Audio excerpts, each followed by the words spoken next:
Episode की starting में हमें दिखाया जाता है कि एक लड़की एक पार्लर में आई है। वो पार्लर से तैयार होकर के चर्च जाती है। उसके बाद वो अपने फ्रेंड से मिलती है। वो अपने फ्रेंड को बताती है कि वो सोशल मीडिया ज़्यादा यूज़ नहीं करती और क्योंकि उसे अपनी पर्सनल लाइफ सोशल मीडिया पे दिखाना बिल्कुल भी पसंद नहीं। उसके फ्रेंड उसे बताते हैं सोआरी के गॉसिप के बारे में कि सोआरी कैसे सबको एक्सपोज कर रही है। इसके बाद हमें दिखाया जाता है कि वो लड़की टैक्सी लेके एक बहुत ही पॉश इलाके में आती है। वो टैक्सी वाले से कहती है कि मेरा खुद का एक विला है और मैं वहाँ पे अकेले रहती हूँ। वो अपना कार्ड देती है पेमेंट के लिए, लेकिन उसका कार्ड डिक्लाइन हो जाता है। फिर वो टैक्सी वाले को कैश दे के वहीं पे उतर जाती है। इसके बाद वो लड़की उस अपार्टमेंट की तरफ नहीं जाती, वो मुड़ करके एक रीडेवलपमेंट एरिया में आती है और वो एंटर करती है अपने रूम में, जो बहुत ही ज़्यादा गंदा था, एकदम कूड़ेदान के जैसा, और ऐसा लग रहा था जैसे उस जगह की सालों से सफाई ही नहीं हुई हो। और फिर वो सोशल मीडिया पे अपना अकाउंट लॉगिन करती है और फिर हमें पता चलता है कि ये लड़की कोई और नहीं बल्कि बेबी फेमस है। दरअसल ये लड़की एक साइको थी और इसे सोशल मीडिया पे दूसरों के बारे में बुराई करना बहुत ही ज्यादा अच्छा लगता था। ये लड़की उसी पार्लर में काम किया करती थी जिस पार्लर में गैबिन सोसाइटी की सारी इन्फ्लुएंसर मसाज कराने के लिए जाती थी, और मसाज करते वक्त ये अपने फोन की रिकॉर्डिंग ऑन कर देती और वो उनकी सारी बातों को रिकॉर्ड करती। इसकी वजह से इसके पास उन सभी के बहुत सारे सीक्रेट थे। वो उनकी लाइफ से बहुत ज्यादा जलती थी और इसीलिए वो उन्हें नीचा दिखाना चाहती थी। और हमें समझ में आता है कि दूसरों के खिलाफ सोशल मीडिया पे हेट कमेंट फैला के इसको बहुत ज्यादा खुशी मिलती थी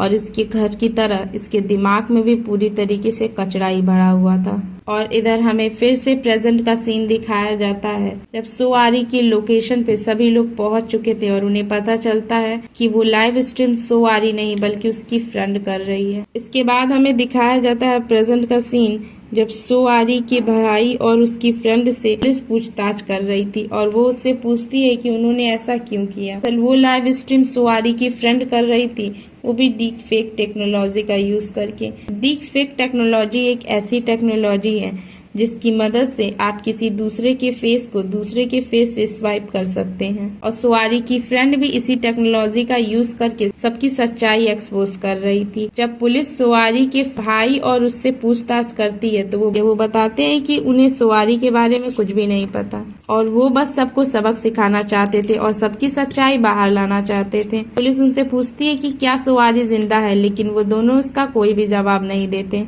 के बाद हमें दिखाया जाता है कि अब सब लोग एक्सपोज हो चुके हैं, इसीलिए मिन्हा का हस्बैंड उससे कॉल करके कहता है कि मैं एयरपोर्ट के लिए निकलना हूँ और तुम भी जल्दी से सारी चीजें छोड़ के निकलो। मिन्हा कहती है कि मैं इतने सारे एक्सपेंसिव बैग यहाँ पे छोड़ के कैसे निकलूं। दूसरी तरफ हमें दिखाया जाता है कि ड्रग्स के ओवरडोज और स्ट्रेस की वजह से चेही अब हॉस्पिटल में है और वो पूरी तरीके से पागल हो चुकी है, लेकिन पुलिस आके चेही को भी गिरफ्तार करके ले जाती है। और इधर डॉक्टर भी गवाही देता है कि ये सब करने के लिए उसे सिहुन के हस्बैंड ने फोर्स किया था और उस ड्रग्स पार्टी में एक लोगों की मौत हो गई थी। इधर सिहुन का हस्बैंड भी बहुत ज्यादा परेशान था और वो अपनी पूरी पावर यूज करके सारी चीजों को रोकने की कोशिश कर रहा था। इसके बाद हमें दिखाया जाता है कि मिन्हा सारी चीजें पैक कर रही होती है, तभी उसकी फ्रेंड उससे मिलने आती है। मिन्हा उससे कहती है कि तुम ये सारे पर्स अपने घर में ले जाके छिपा दो। उसकी फ्रेंड उससे कहती है हमारी हालत तो तुमसे भी ज्यादा खराब है। मिन्हा उसको उल्टा सीधा बोलने लगती है। उसकी फ्रेंड उससे कहती है मुझे तुम्हारे बिजनेस के बारे में सब कुछ पता है और मैंने पुलिस को भी सब कुछ बता दिया है और अब पुलिस जल्द ही तुम्हें भी अरेस्ट कर लेगी। यानी धीरे धीरे अब सभी लोग एक्सपोज हो चुके थे। पुलिस भी इन सब के ऊपर एक्शन ले रही थी और सभी को उनके किए की सजा मिल रही थी। इसके बाद हमें दिखाया जाता है कि बीबी फेमस पार्लर आई है, उसके पर्स से कॉकरोच निकल रहे हैं। वहीं पे पार्लर की दूसरी औरतें बात कर रही हैं कि सारी चीजें ब्रांडेड दिखती हैं, लेकिन असल में वो ब्रांडेड नहीं है, ये सारी फर्स्ट कॉपी हैं। इधर हमें दिखाया जाता है कि बार मैनेजर को भी पुलिस ने अरेस्ट कर लिया है। बार मैनेजर कहता है कि मेरे बार में ड्रग्स यूज हुए थे, इसके बारे में मुझे कुछ भी पता नहीं। और उससे कहते हैं कि मैंने तो आपको जून के एक्सीडेंट के बारे में पूछताछ के लिए बुलाया है। इसके बाद हमें दिखाया जाता है कि वहाँ पे सिहुन के हस्बैंड का लॉयर आता है और वो कहता है कि मैं इनकी तरफ से केस लड़ूंगा और अब ये कुछ नहीं बोलेंगे, मैं जो बोलूँगा यही उनकी फाइनल स्टेटमेंट होगी। और वो कहने लगता है कि इन्होंने जून का एक्सीडेंट करवाया और इस बात को ये कबूल करते हैं। दरअसल उस लॉयर को जून ने धमकी दे करके अपनी तरफ कर लिया था।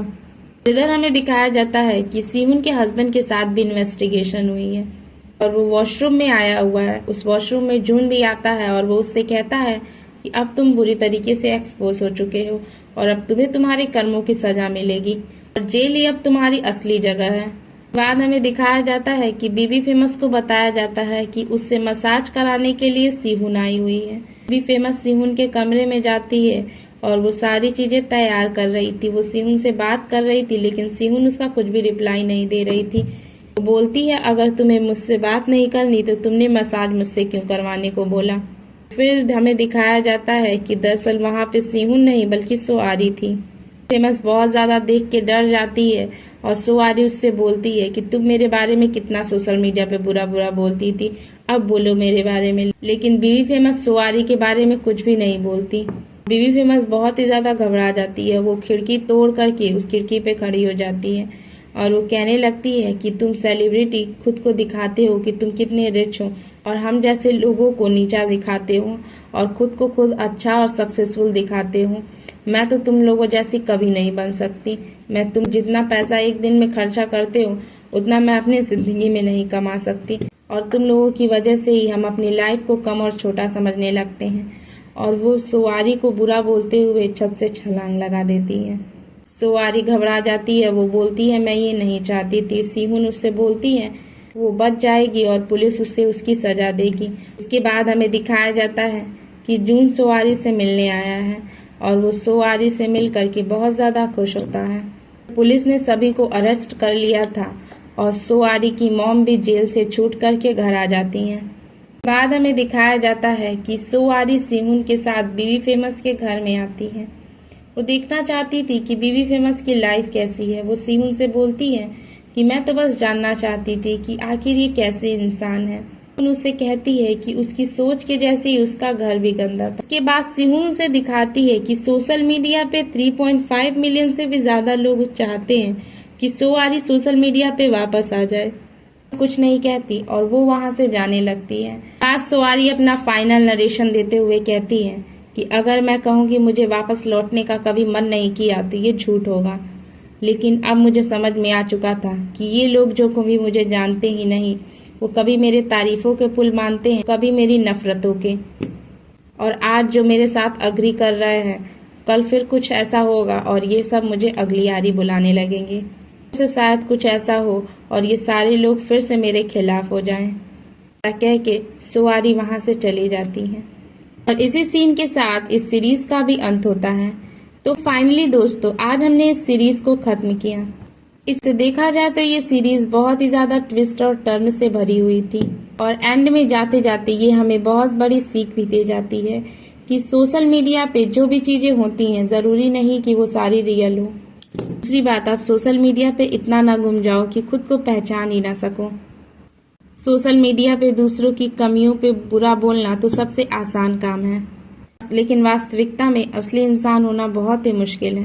मैं तो हमेशा कहती हूँ कि आप सोशल मीडिया को सिर्फ अपने एंटरटेनमेंट पर्पस के लिए यूज़ करिए, ना कि उसे अपनी लाइफ बना लीजिए और अपनी लाइफ में ऐसे बढ़िए कि आप सोशल मीडिया को कंट्रोल करें, सोशल मीडिया आपको नहीं। धन्यवाद।